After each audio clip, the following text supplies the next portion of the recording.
Hello, Tamaya, can you hear me? Yeah. Okay, I'm gonna do a quick delay check real quick. When I say go, just put your thumb up.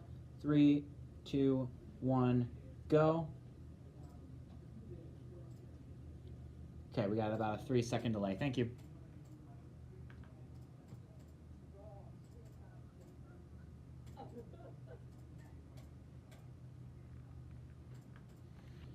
Okay.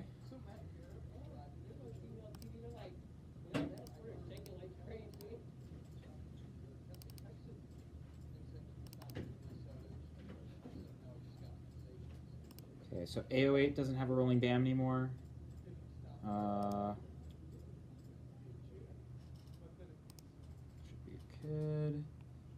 Alright. So Tamaya's all set.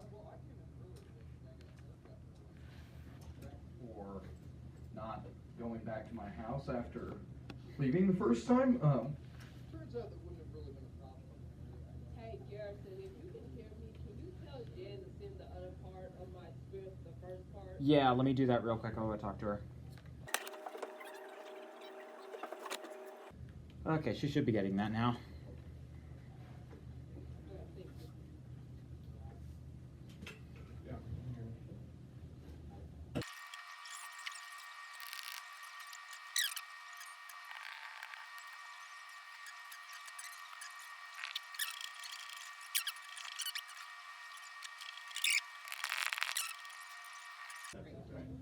John, you've got like one little strand of hair that's hanging down directly in the middle of your forehead.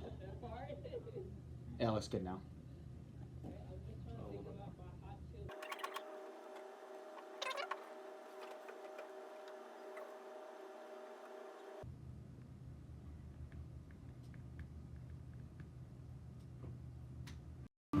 Coverage you can count on.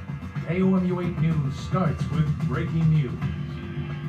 We start with breaking news tonight as police were in a standoff toss. at Central Columbia home this evening after a shooting. Good evening, everyone. I'm John Murphy. Thank you for joining us tonight. Here you can see the location of that shooting. It happened on Madison Street, south of Business Loop 70 West. KOMU 8's Tamaya Bracey joins us live from the shooting scene. And Tamaya, what have you learned from police? Go. I'm on the corner of Madison and Orange, and about an hour ago there was an active standoff with police officers.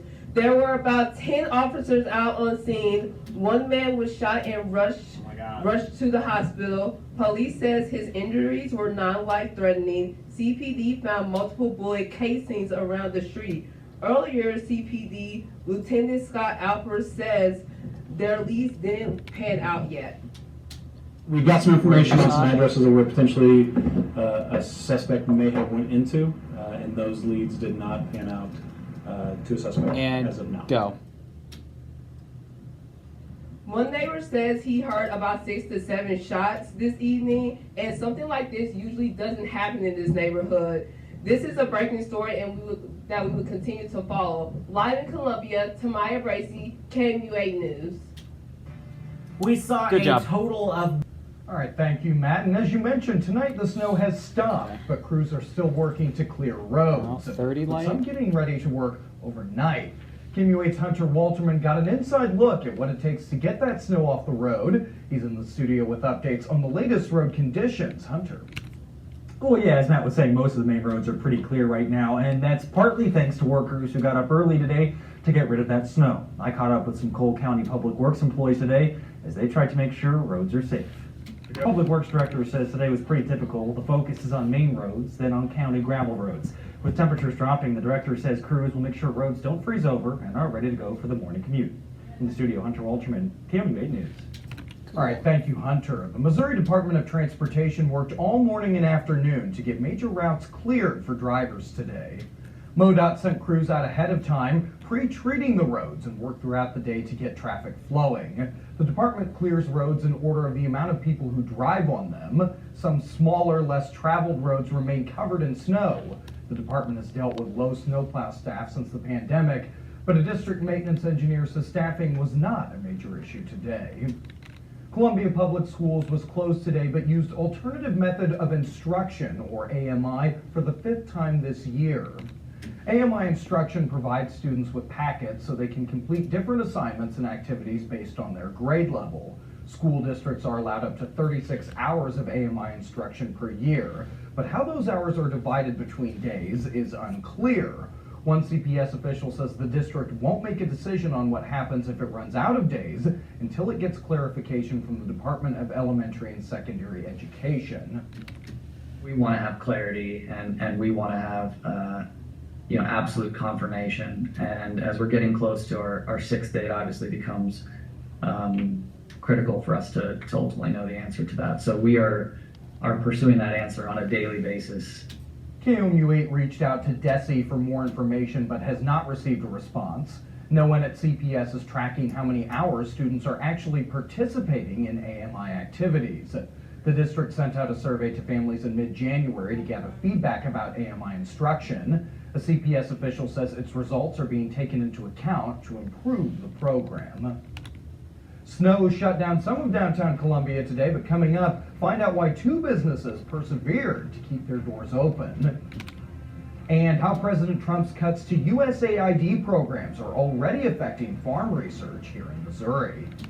Temperatures did not move a lot today. 27 was our low at 10:38, 30 the high, 6 degrees above average, and about 0.2 of an inch of moisture. That's the snow all melted down. We'll talk about how much longer we're going to go without more precip coming up. Okay, out at 9:08:36, so we are that is 16 light. Okay, we are 16 light. I'm gonna hold off on floating stuff now because we have a pretty light B block.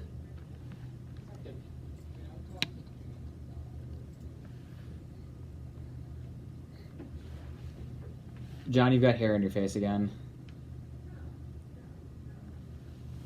And I'm like 1.2 million, and it's like, oh.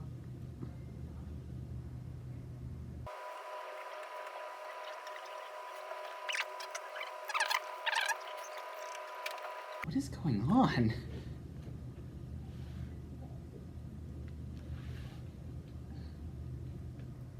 John, can you hear me?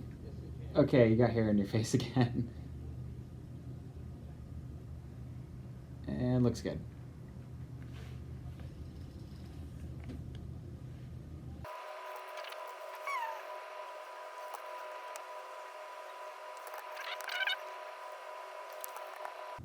Stand by, come at 3.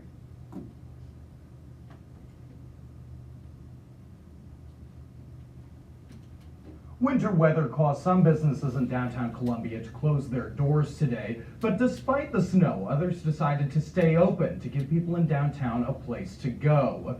2 of those businesses were Goldie's Bagels and Hudson Hawk Barber Shop, who kept their doors open with the community in mind. While the sidewalks and streets weren't buzzing like normal, both businesses had plenty of customers to serve. One manager at Goldie's says it was a group effort to make sure the restaurant was open and ready to go.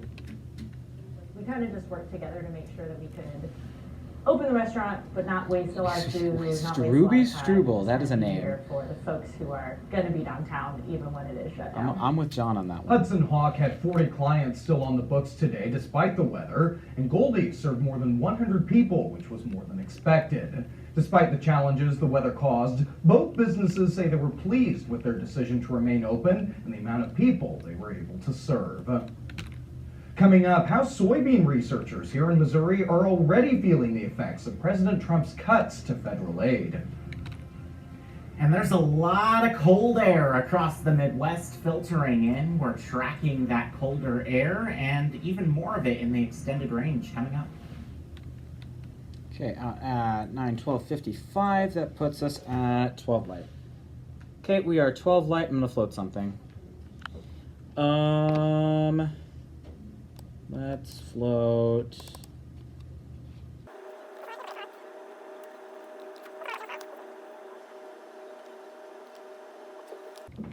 Does Jocelyn talk about the direct cuts to the funds?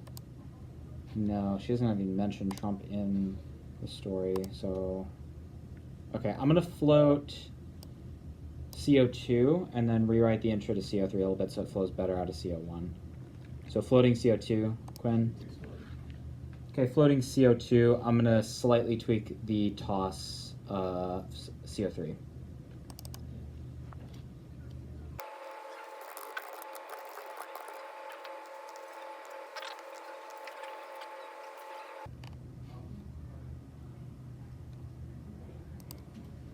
A federal judge withdrew his temporary block on President Trump's plan to offer buyouts to millions of federal workers in exchange for their resignations. U.S. District Judge George O'Toole Jr. initially ruled in favor of unions, saying the administration did not have the legal authority to offer buyouts. But in his ruling today, O'Toole backtracked, saying the unions did not have legal standing to bring forth a lawsuit. The decision paves the way for Trump's plans to massively downsize the federal government. A major soybean research program which collaborates with MU will shut down due to President Trump's cuts to USAID funding. The Soybean Innovation Lab will close April 15th and has already let 30 employees go. KOMU8's Jocelyn Pisha spoke to researchers today to learn more about how this will impact Missouri farmers. Jocelyn? The lab conducts genetic research on crop diseases, helping farmers plant more resistant soybeans. The team also works with companies in Africa to open markets to Missouri farmers and increase demand for American products. According to an MU researcher with the project, the loss of funding to the program means those relationships will start to falter, and African countries will likely look to Brazil and China for cheaper soybean options. One of the program's board members says he understands why the new administration is evaluating projects, but that it needs to be done differently. Actually, every USAID project was mandated to have benefit both to whatever country we were working in, as well as to the U.S. farmers. And so everything you do, I mean, you may be doing the research in Africa, but your results are helping U.S. farmers. The lab's director has applied for a review of the funding cut. In the studio, Jocelyn Pisha, KOMU8 News. All right, thank you, Jocelyn. Moberly police officers responded to numerous accidents and vehicle slide-offs earlier today.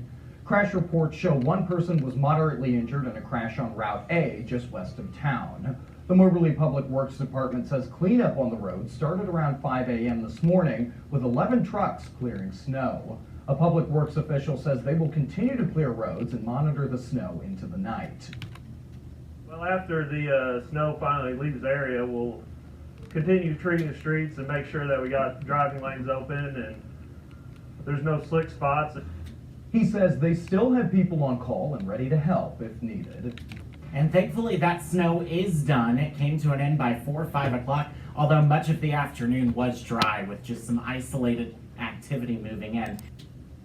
All right, thank you, Matt. The Missouri Tigers looking to get back into the win column against a historical foe. First half highlights next in sports. Okay, out at 9:21:58, which puts us at 23 light. That's a really good spot. We are 23 light right now.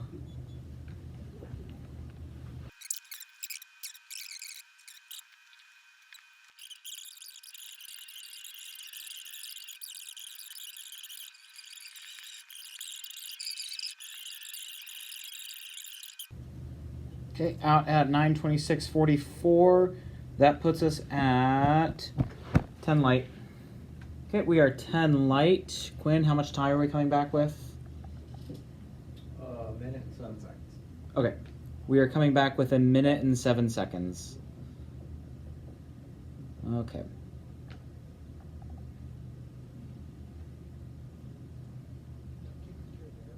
Okay, John. Yeah, if at all possible, just make sure. Okay, yeah, right there is good. Just make sure we're not cutting off the BAM.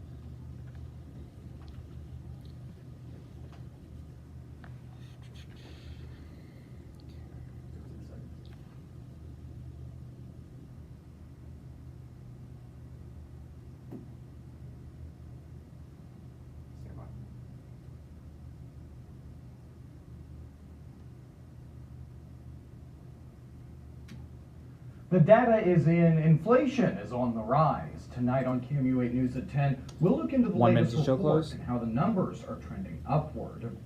Wind chills tomorrow are going to start below 0. A cold, cold morning. Make sure you bring out the hats, gloves, and layers because you're going to want them. We start the day near 9 degrees for that air temperature. We get to the mid-20s in the afternoon. But look at that in the forecast, something we haven't seen a whole lot of. Some sunshine going to be with us. Enjoy it because we're back to the cloud cover on Friday. Friday is warmer though. We should get to 30? the upper 30s. Saturday, a wintry mix.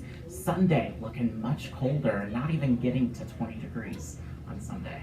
Cold outside, but you know what? Those Mizzou Tigers inside Mizzou Arena right now, they're on hot. fire right now. They definitely are. Up by 20 15? and a half? Yeah.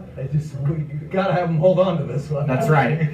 That would 10. be very upsetting if they blow it. But no, that's, I mean, good a first half as you can have. So. Go knock on some wood 5, right now. 4, 3, See you guys at 2, 1. Great job, everybody. All right.